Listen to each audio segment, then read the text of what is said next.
Pertemuan ke-12 mata kuliah teknik reportase dan investigasi berita berbeda dari biasanya.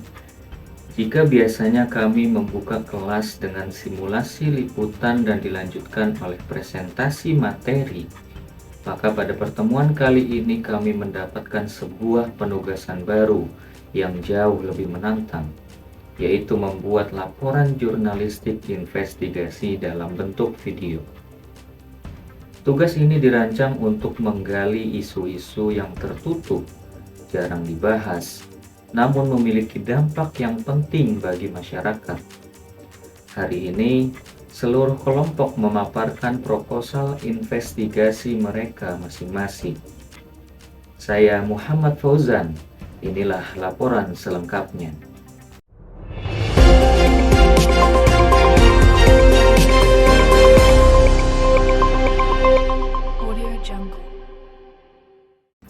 Pada pertemuan ini, Bapak dosen menjelaskan bahwa tujuan utama dari tugas video investigasi ini adalah untuk mengungkap fakta-fakta yang tersembunyi di balik isu yang seringkali tidak terlihat oleh publik.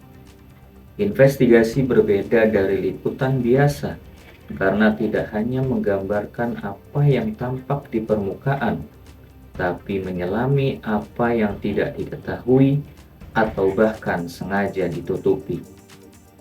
Karena membutuhkan tenaga yang besar, satu kelas dibagi menjadi 3 kelompok besar yang masing-masing beranggotakan 12 orang. Setiap kelompok memilih isu yang berbeda dari kelompok lainnya, melakukan riset awal, observasi, pengumpulan data lapangan, dan menyusun kerangka investigasi.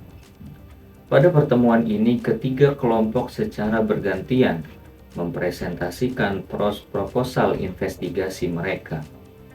Kelompok 1 mengambil tema balap liar di depan KP3B, aksi berulang, warga resah, penanganan tak pernah tuntas. Kelompok pertama mengangkat isu balap liar yang terjadi hampir setiap malam di depan kawasan KP3B, Kota Serang, Banten. Aktivitas ilegal ini meresahkan warga, mengganggu ketertiban umum, bahkan membahayakan pengguna jalan lainnya. Dalam proposalnya, kelompok ini menjelaskan bahwa balap liar yang terus berulang diduga terjadi karena minimnya pengawasan dari aparat dan tidak adanya tindakan tegas yang mampu menghentikan kegiatan ini. Investigasi yang akan mereka lakukan berfokus pada 3 hal. Yang pertama, bagaimana balap liar ini bisa terus terjadi. Kedua, bagaimana dampaknya terhadap warga sekitar. Dan ketiga, apakah benar pihak aparat tidak melakukan penanganan yang efektif. Kelompok ini berencana mewawancarai warga sekitar, pedagang, pengguna jalan, dan pihak kepolisian untuk mengetahui fakta sesungguhnya. Mereka juga akan mengumpulkan dokumentasi visual sebagai bukti fenomena tersebut berlangsung secara rutin. Kelompok 2 mengambil tema ketidaktepatan sasaran dalam penyaluran KIP kuliah, fakta atau hanya opini. Kelompok 2 mengangkat isu mengenai beasiswa KIP kuliah, tepatnya tentang dugaan ketidaktepatan sasaran penerimanya. Selama ini berkembang opini di masyarakat bahwa banyak sekali mahasiswa dari keluarga mampu yang justru mendapatkan beasiswa ini. Sementara mahasiswa yang benar-benar membutuhkan malah tidak mendapatkan bantuan tersebut. Dalam proposalnya, kelompok ini ingin membuktikan apakah isu tersebut benar adanya atau hanya sekedar opini liar yang menyebar dari mulut ke mulut. Investigasi difokuskan pada proses verifikasi data, wawancara dengan penerima KIP kuliah, mahasiswa non-penerima yang merasa lebih layak, dan pihak kampus sebagai lembaga yang melakukan seleksi. Tujuan utama investigasi ini adalah mencari fakta di lapangan. Apakah KIP kuliah benar-benar sudah dialokasikan secara tepat sasaran, atau terdapat celah dalam proses penyeleksiannya. Kelompok ini menekankan perlunya pendekatan etis dan hati-hati, karena isu ini terkait data pribadi dan kondisi ekonomi seseorang. Tema dari kelompok 3 adalah SPJ sebagai penyelamat anak putus sekolah. Apakah sistem formal gagal menjaga mereka tetap di sekolah? Kelompok 3 mengangkat isu sosial yang sangat menarik, keberadaan sekolah pinggir jalan atau yang disingkat dengan SPJ di kota Serang. SPJ adalah kegiatan belajar informal yang dilakukan di trotoar atau di pinggir jalan.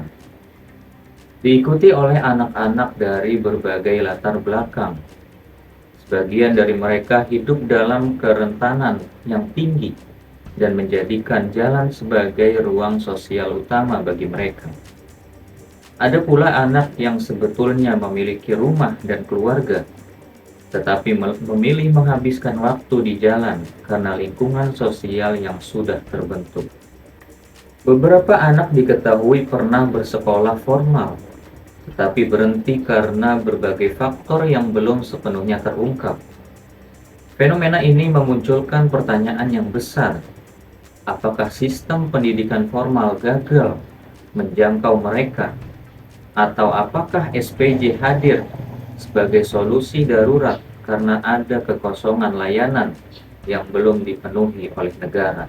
Kelompok ini berencana menggali cerita dari anak-anak, relawan SPJ, pekerja sosial, dan pihak sekolah formal.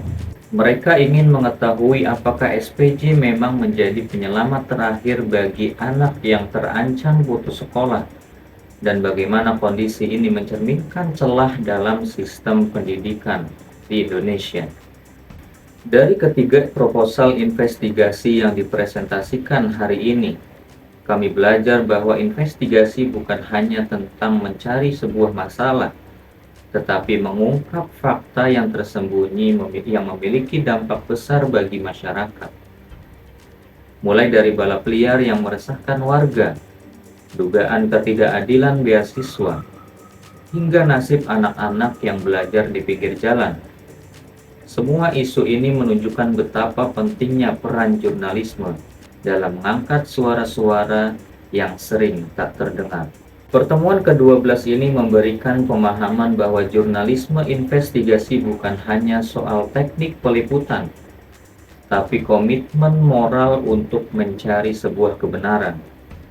Sebagai calon jurnalis, kami ditantang untuk siap untuk tidak hanya melaporkan apa yang terlihat saja, tetapi apa yang tersembunyi dan berpengaruh bagi masyarakat luas. Saya Muhammad Fauzan, melaporkan untuk Learning Journal Report. Terima kasih telah menyimak. Sampai jumpa pada pertemuan berikutnya.